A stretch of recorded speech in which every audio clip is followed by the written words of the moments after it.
कराची के शहरी के इलेक्ट्रिक के खिलाफ फिर सड़कों पर आ गए हैं। लाइंस एरिया के मकीनों का बिजली की अदम फरहमी पर एहतजाज जारी है। मुजाहिरीन ने कॉरिडोर 3 को ट्रैफिक के लिए बंद कर दिया है। लाइंस एरिया और सदर के एतराफ बदतरीन ट्रैफिक जाम हो गया। मजीद जानते हैं खुरम गुजार से। जी खुरम गुजार, बताइएगा क्या मुतालबात है मुजाहिरीन के? जी बिल्कुल, ये लाइंस एरिया के मकीन हैं जो कि कॉरिडोर 3 पर आ गए हैं, जिसमें खवातीन और बच्चों की भी बड़ी तादाद मौजूद है। इनका बताना है कि सुबह से ही जो है वो इलाके की बिजली जो है वो बंद की गई है और तवील दौरानिए की लोड शेडिंग की जा रही है, जिसके बायस पानी की फरहमी की भी मुश्किलात पेश आ रही हैं। घरेलू खवातीनों को शदीद मुश्किलात का सामना है, जिसके बाद एहतजाज के बायस जो मेन शाहरा पे आए हैं, जिसके बाद बदतरीन ट्रैफिक जाम हो गया है। मुजाहिरीन ने गाड़ियों को रोका है, जिसके बाद उनका एहतजाज किया जा रहा है। उनका मुतालबा है कि इलाके की बिजली फौरी तौर पर बहाल की जाए।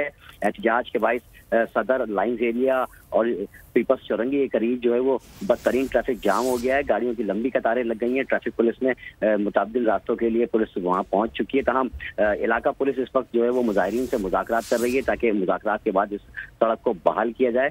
तमाम शाम के औकात में ट्रैफिक का दबाव ज्यादा होने की वजह से कॉरिडोर 3 जो है वो मुकम्मल तौर पर इस वक्त जाम है। जी खुरम गुजार तफसीलें आगाह करे थे, आपका बहुत शुक्रिया। सब्सक्राइब करें और बेल दबाएं ताकि कोई खबर रह न जाए।